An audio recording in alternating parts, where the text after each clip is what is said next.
नमस्कार दोस्तों।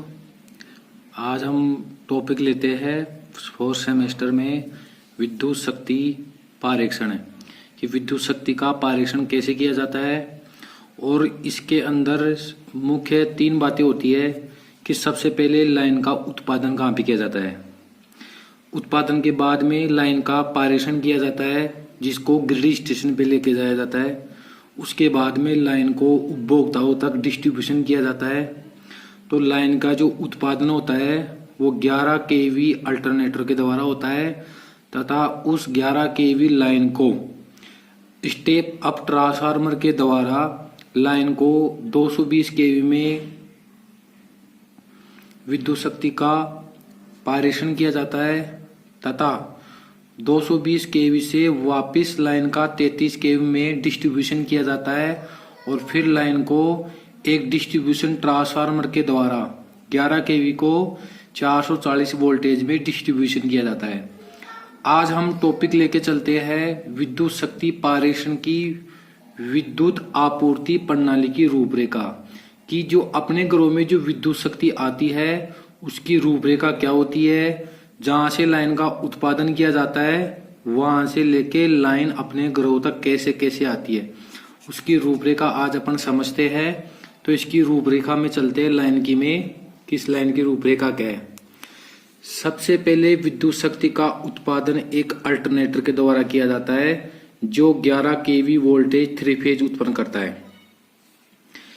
इस अल्टरनेटर के द्वारा विद्युत शक्ति का उत्पादन होता है जिसको एक दूसरे ट्रांसफार्मर के द्वारा आसपास की कॉलोनियों के द्वारा 11 केवी को वापस 440 में स्टेप डाउन किया जाता है और वहां आसपास की कॉलोनियों को सप्लाई दी जाती है। उसके बाद में उस अल्टरनेटर से फीडर निकाले जाते हैं जो मेन फीडर कहलाते हैं। इस मेन फीडर से इस विद्युत प्रणाली को 11 केवी से 220 केवी में स्टेप अप किया जाता है ट्रांसफार्मर के द्वारा जो आपकी ट्रांसमिशन लाइन कहलाती है, यानी मेन फीडर होता है ये।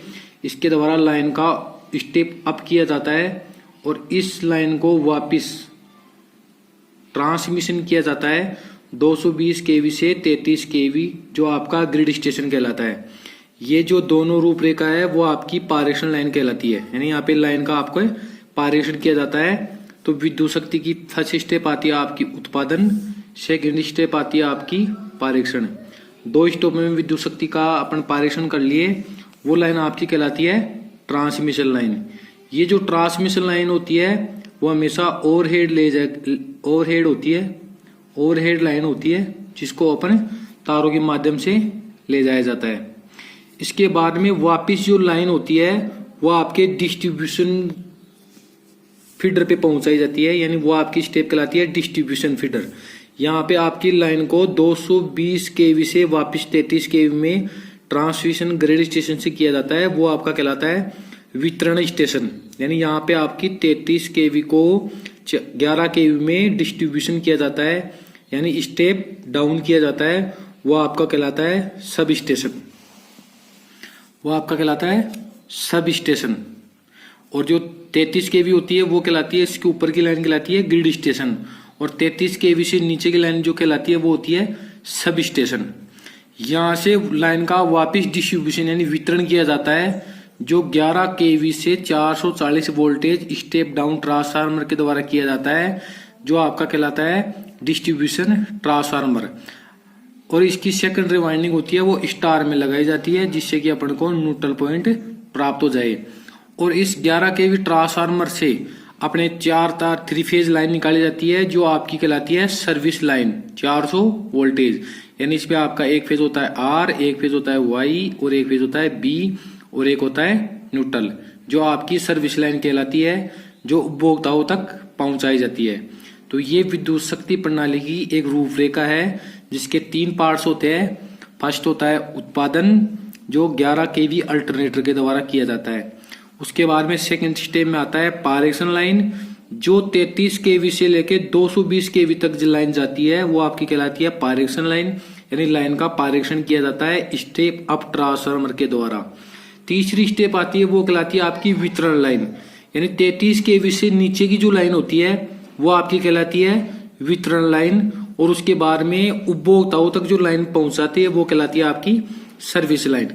अब जो सर्विस लाइन है इसको दो प्रकार से लेके जाते हैं। एक होती है आपकी ओवरहेड लाइन, एक होती है ओवरहेड लाइन जिसको तारों के माध्यम से, खंभों के माध्यम से, इंसुलेटर के माध्यम से ले जाया जाता है। दूसरी इसकी प्रणाली होती है अंडरग्राउंड लाइन, अंडरग्राउंड लाइन जिसको केबलों के माध्यम से भूमि में दबाकर ले जाया जाता है।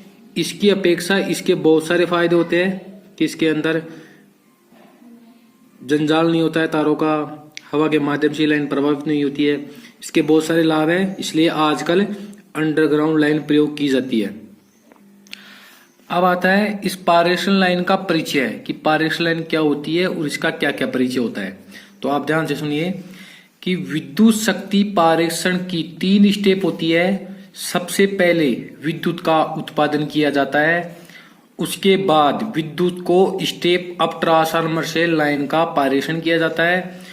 उच्च वोल्टेज पर 11 kV टू 33 kV या 220 kV पर इसके बाद लाइन का स्टेप डाउन किया जाता है 220 kV टू 33 kV पर, जो ग्रिड स्टेशन कहलाता है। वहां से वापस 11 kV की लाइन को अंडरग्राउंड या ओवरहेड के माध्यम से उपभोक्ताओं तक लाइन को पहुंचाया जाता है 440, जो सर्विस लाइन कहलाती है। यानी ये जो मैं जो बोला है वो आपकी जो प्रणाली है वो विद्युत शक्ति की आपूर्ति प्रणाली है। इस आपूर्ति प्रणाली को मैं एक बार फिर से चित्र के अंदर समझाता हूं। यानी कि विद्युत शक्ति प्रणाली की रूपरेखा एक बार अपन फिर देख लेते हैं कि सबसे पहले एक अल्टरनेटर के द्वारा विद्युत शक्ति का उत्पादन किया जाता है। उसके अंदर एक ट्रांसफार्मर के द्वारा 11 kV को 440 में आसपास की कॉलोनी में सप्लाई दे दी जाती है। उसके बाद में एक मेन फीडर निकाला जाता है जिससे 11 kV को 220 kV में बदल के यानी स्टेप अप ट्रांसफार्मर से लाइन को पारेषण किया जाता है। पारेषण लाइन वो होती है जो 33 kV या 132 kV या 220 kV, ये जो बड़ी लाइन होती है वो हमेशा पारेषण लाइन के अंदर आती है। और जो लाइन का उत्पादन होता है वो 11 kV या 33 kV के अंदर उत्पादन होता है लाइन का। उसके बाद में एक ट्रांसफार्मर लगा के, स्टेप अप ट्रांसफार्मर लगा के लाइन को बढ़ाया जाता है। उसके बाद में 220 kV टू 33 kV यानी ग्रिड स्टेशन में लाइन आती है, उसका वापिस लाइन का स्टेप डाउन किया जाता है। और उसके बाद में फिर एक ट्रांसफार्मर होता है जो 33 kV टू 11 kV में बदलता है। वो लाइन आपकी कहलाती है सब स्टेशन। क्या कहलाती है? Sub station. इस सब स्टेशन के द्वारा वापस लाइन को वितरण किया जाता है और वितरण 2 प्रकार से किया जाता है। के बाद में लाइन को उपभोक्ताओं तक 11 kV टू 400 वोल्टेज में स्टेप डाउन किया जाता है। जो अपना ट्रांसफार्मर होता है इसकी सेकेंडरी वाइंडिंग हमेशा स्टार में रखी जाती है जिससे अपने को न्यूट्रल बिंदु प्राप्त हो सके। उसके बाद में फिर इस ट्रांसफार्मर के द्वारा 3 फेज की लाइन निकाली जाती है जिसमें RYB 3 फेज होते हैं तथा एक न्यूट्रल होता है जो सर्विस लाइन अपने घरों में मीटरों तक पहुंचाई जाती है। तो ये है आपकी विद्युत शक्ति प्रणाली की रूपरेखा। इसमें 3 स्टेप हो गई, उत्पादन, पारेषण और वितरण। अब अपने कुछ परिभाषाएं होती है जो इसके अंदर होती है। सबसे पहले होता है मेन फीडर। यानी मेन फीडर क्या होता है कि अल्टरनेटर से जितनी भी लाइनें निकाली जाती है वो एक प्रकार से फीडर कहलाती है, जिसमें आपकी पहले आती है main feeder. Main feeder line वो होती है जो अल्टरनेटर को स्टेप अप अथवा स्टेप डाउन ट्रांसफार्मर से संयोजित करने वाली नगी अथवा मेन लाइन मेन फीडर कहलाती है। यानी ये जो आपका मेन फीडर होता है वो यहां से निकलता है, ये वाली जो लाइन है वो आपकी मेन फीडर कहलाती है। यानी इस अल्टरनेटर से स्टेप अप ट्रांसफार्मर में जितने भी लाइनें निकाली जाती है वो आपकी मेन फीडर कहलाती है। जैसे अभी यहां से एक लाइन निकल रही है तो ये आपका एक फीडर हो गया। अगर यहां से मैं दूसरी लाइन यहां निकालता हूं तो ये आपका दूसरा फीडर हो गया। इस प्रकार से ये आपकी लाइन होती है वो मेन फीडर कहलाती है। जैसे अभी इस अल्टरनेटर से 2 लाइन निकल रही है, फर्स्ट लाइन यहां होगी तो ये हो गया फीडर नंबर 1 और दूसरी लाइन यहां निकल रही है तो ये हो गया फीडर नंबर 2। तो ये जो आपकी अल्टरनेटर से मेन लाइन ट्रांसफार्मर में जाती है, स्टेप अप ट्रांसफार्मर में जाती है, वो आपकी लाइन कहलाती है मेन फीडर। अपने दूसरी आती है ट्रांसमिशन फीडर। ट्रांसमिशन फीडर क्या होता है कि ये जो ट्रांसमिशन होता है वो हमेशा पायरेशनल लाइन पे होता है और इसको हमेशा ओवरहेड ले जाया जाता है। ट्रांसमिशन फीडर वो होता है, इसकी परिभाषा सुनो, ट्रांसमिशन फीडर क्या होता है कि विद्युत उत्पादन केंद्र के मुख्य स्टेप अप ट्रांसफार्मर से विद्युत शक्ति को ग्रिड स्टेशन तक पहुंचाने वाली लाइन ट्रांसमिशन फीडर कहलाती है। यानी ये जो लाइन होगी वो आपकी ये वाली लाइन होगी कि मुख्य स्टेप अप ट्रांसफार्मर से ग्रिड स्टेशन तक जो भी लाइन आती है वो आपकी कहलाती है ट्रांसमिशन फीडर। अभी यहाँ पे एक फीडर निकल रहा है तो ये हो गया आपकी ट्रांसमिशन फीडर नंबर 1। अगर ऐसी लाइन अगर दूसरी कहीं जाती है तो वो कहलाती है ट्रांसमिशन फीडर नंबर 2। तो यहाँ पे मुख्य स्टेप अप ट्रांसफार्मर से ग्रिड स्टेशन तक जो भी सप्लाई आती है वो आपकी कहलाती है ट्रांसमिशन फीडर। और ये हमेशा होती है वो होती है ओवरहेड लाइन, ओवरहेड ले जाया जाता है इसको। और ये जो हमेशा होती है वो 33 kV टू 220 kV तक की लाइन कहलाती है ट्रांसमिशन फीडर। समझ गए ट्रांसमिशन फीडर क्या होता है कि स्टेप अप ट्रांसफार्मर से सीधे लाइन को ग्रिड स्टेशन तक पहुंचाने वाली जो फीडर लाइन होती है वो कहलाती है ट्रांसमिशन फीडर। अपनी अगला स्टेप आती है डिस्ट्रीब्यूशन फीडर। यानी डिस्ट्रीब्यूशन फीडर क्या होता है, डिस्ट्रीब्यूशन की परिभाषा है कि सभी स्टेशन से विद्युत शक्ति को वितरण केंद्र तक पहुंचाने वाली लाइन डिस्ट्रीब्यूशन लाइन कहलाती है। यानी कि यहाँ ग्रिड स्टेशन से इस सभी स्टेशन के अंदर जो लाइन आई है, इस सभी स्टेशन की लाइन को अपने उपभोक्ताओं तक जो लाइन पहुंचाई जाती है वो कहलाती है आपकी डिस्ट्रीब्यूशन फीडर। यानी कि ये जो डिस्ट्रीब्यूशन लाइन होती है वो 33 kV से 11 kV तक की जो लाइन होती है वो कहलाती है आपकी डिस्ट्रीब्यूशन फीडर। ये होती है कि सभी स्टेशन से सीधे लाइन को उपभोक्ताओं तक पहुंचाई जाती है। अब ये दो प्रकार से उतारी जाती है, अभी मैंने बताया था। फर्स्ट होता है ओवरहेड लाइन, दूसरा होता है अंडरग्राउंड लाइन। आजकल अधिकतर अंडरग्राउंड काम में लिया जाता है जिससे कि आंधी तूफान आने पे इसमें दोष कम होते हैं और दिखने में अच्छी होती है। सुरक्षा की दृष्टि से अंडरग्राउंड लाइन को ठीक माना जाता है। इसलिए डिस्ट्रीब्यूशन फीडर वह कहलाता है कि सभी स्टेशन से सीधे ही अपने उपभोक्ताओं तक ट्रांसफार्मर में जो सप्लाई पहुंचाई जाती है वो कहलाती है आपकी डिस्ट्रीब्यूशन फीडर। और ये जो डिस्ट्रीब्यूशन की जो लाइन होती है वो जाती है 11 kV की लाइन जाती है अपने ट्रांसफार्मर में, वो कहलाती है आपकी डिस्ट्रीब्यूशन फीडर। यानी सभी स्टेशन से जितने भी लाइनें अपने उपभोक्ताओं तक जाती है ट्रांसफार्मर में वो कहलाती है डिस्ट्रीब्यूशन लाइन। ये दो प्रकार से जाती है, एक होती है ओवरहेड और एक होती है अंडरग्राउंड लाइन। और अधिकतर आजकल अंडरग्राउंड लाइन काम में ली जाती है। ओवरहेड लाइन के बहुत सारे नुकसान होते हैं इसलिए इसका प्रयोग कम किया जाता है। तो समझ में आ गया डिस्ट्रीब्यूशन फीडर क्या होता है। सभी स्टेशन से उपभोक्ताओं तक पहुंचाने वाली लाइन कहलाती है डिस्ट्रीब्यूशन फीडर। उसके बाद में अगली अपनी आती है सर्विस मेन लाइन। अगली आती है सर्विस मेन लाइन। यानी अपना जो डिस्ट्रीब्यूशन ट्रांसफार्मर है, जो उपभोक्ताओं तक ट्रांसफार्मर आई है अंडरग्राउंड या ओवरहेड लाइन से, उस ट्रांसफार्मर से लाइन को उपभोक्ताओं तक पहुंचाए जाते हैं। यानी इस लाइन को 11 kV टू 440 में कन्वर्ट किया जाता है। तो ये जो लाइन मीटर तक अपनी जाती है, यहाँ अपना मीटर है, अपने घर तक जो सप्लाई मीटर तक आती है।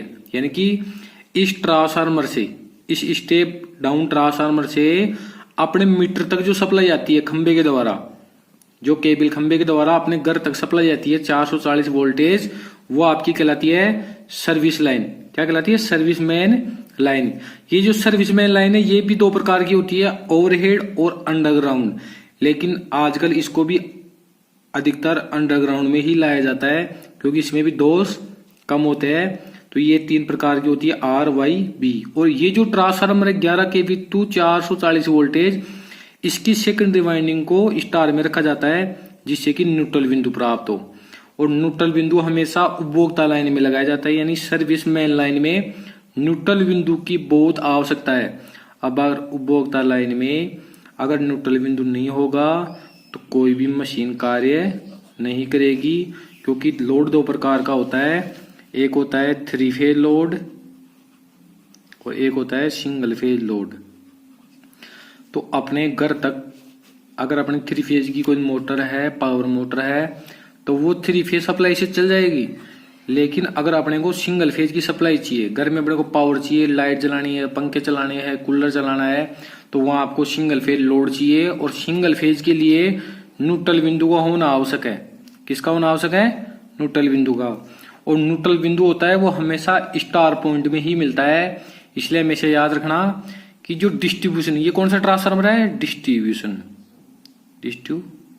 ट्रांसफार्मर। हमेशा ध्यान रखना जो डिस्ट्रीब्यूशन ट्रांसफार्मर है उसकी सेकेंडरी वाइंडिंग हमेशा किस में होती है, स्टार में। किस में होती है, स्टार में। और इस प्रकार लाइन को उपभोक्ताओं तक पहुंचाया जाता है।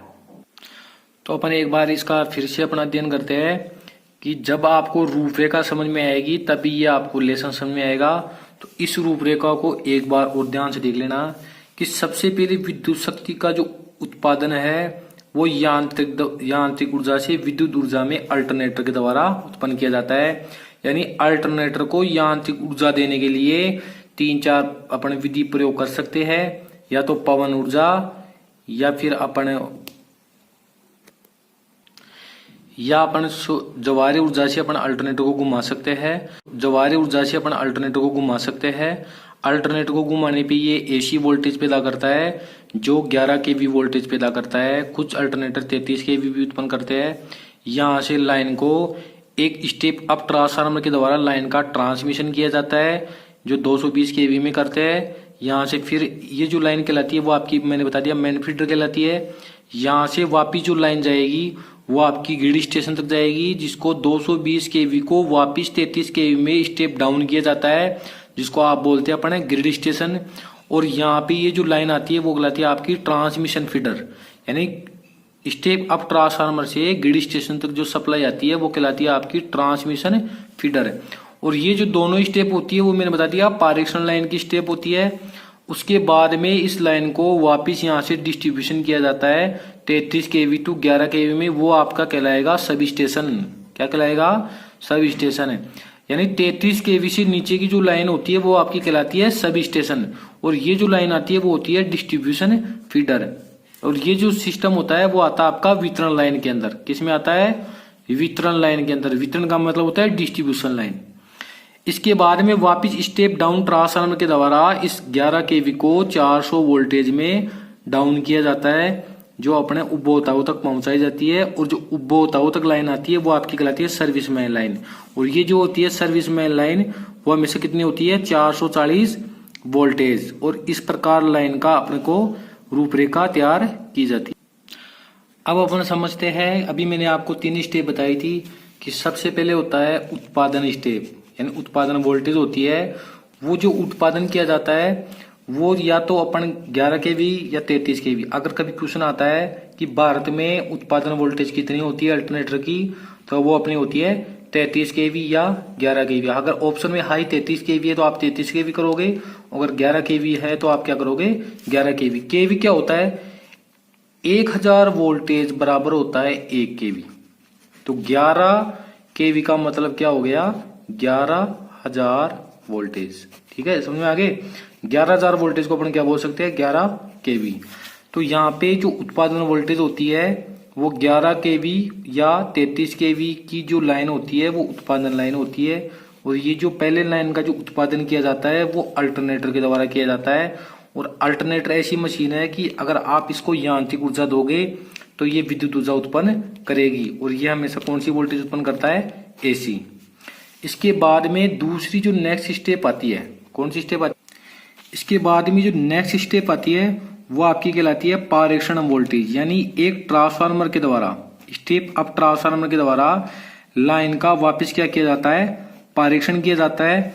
और जो पारेषण लाइन होती है वो होती है 33 केवी की लाइन, 66 केवी की लाइन, 32 केवी की लाइन, 220 केवी की लाइन और 440 केवी की जो लाइन होती है वो आपकी होती है पारेषण लाइन।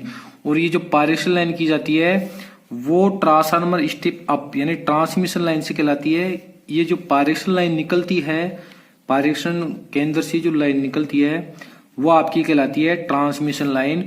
और इस पारेषण को आप क्या बोल सकते हो, ग्रिड स्टेशन। यानी इसका जो पावर हाउस कहलाएगा वो क्या कहलाएगा, ग्रिड स्टेशन। इस पारेषण लाइन का जो सब स्टेशन होता है, पावर हाउस, उसको अपन बोलते हैं ग्रिड स्टेशन। क्या बोलते हैं अपन, ग्रिड स्टेशन। और यहाँ पे लाइन को ये 33 केवी भी हो सकता है, ये 66 केवी भी हो सकता है, ये 32 भी हो सकता है, ये 220 भी हो सकता है और ये 440 वोल्टेज भी हो सकती है। जिस लाइन को क्या किया जाता है, ट्रांसमिशन किया जाता है। तो ये कहलाती है आपकी पारेषण लाइन। ये इसकी सेकंड स्टेप होगी। और इसकी जो थर्ड स्टेप होती है वो होती है वितरण लाइन। क्या होती है? वितरण लाइन होती है। वितरण लाइन में जो लाइन आती है वो ट्रांसमिशन से आती है सीधी। किससे आती है? ट्रांसमिशन से। तो यहाँ जो ये वितरण, ये जो लाइन आती है इसको अपन बोलते हैं सब स्टेशन। इसको अपन क्या बोलते हैं? Sub station. इस लाइन को अपन क्या बोलते हैं? Sub station. और यहाँ पे जो लाइन आती है वो आती है 33 kV टू 11 kV। कितनी आती है? 33 kV टू 11 kV। यानी वितरण लाइन जो होती है वो हमेशा 33 kV टू 11 kV की होती है। और यहाँ से लाइन का डिस्ट्रीब्यूशन किया जाता है।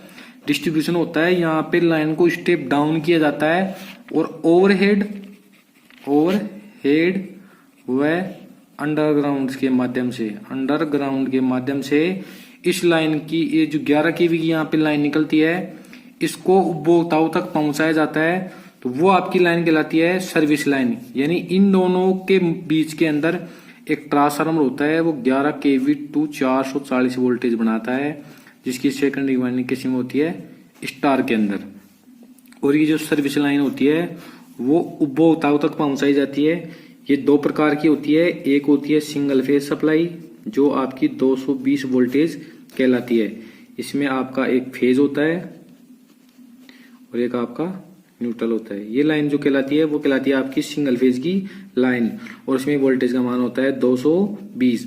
इसमें अगर अपन धारा की बात करते हैं तो ये जो धारा होती है वो आपके लोड पे निर्भर करती है। यानी अपन धारा का अनुमान नहीं लगा सकते, अपन सिर्फ वोल्टेज बोल सकते हैं कि सिंगल फेज में कितनी वोल्ट आती है 220। अपन धारा का अनुमान नहीं लगा सकते। इसके बाद में जो दूसरी स्टेप होती है वो होती है three phase supply. Three phase supply, इसके अंदर सिंगल फेज में जो अपन केबल लेते हैं वो अपन 2 कोर की लेते हैं। कितने कोर की लेते हैं? 2 कोर। एक कोर फेज की और एक कोर न्यूट्रल की। थ्री फेज सप्लाई के अंदर जो केबल लेते हैं वो अपन 1/2 कोर की लेते हैं, यानी 3.5 कोर की केबल लेते हैं, जिसके अंदर होता है आपके R, Y, B और न्यूट्रल। जिसके अंदर एक कोर हो गया आपकी R फेज की, दूसरी हो गई Y फेज की, तीसरी हो गई V फेज की, और जो आधी कोर है वो हो गया आपके न्यूट्रल की। तो इसको अपन बोल सकते हैं 3.5 कोर की केबल।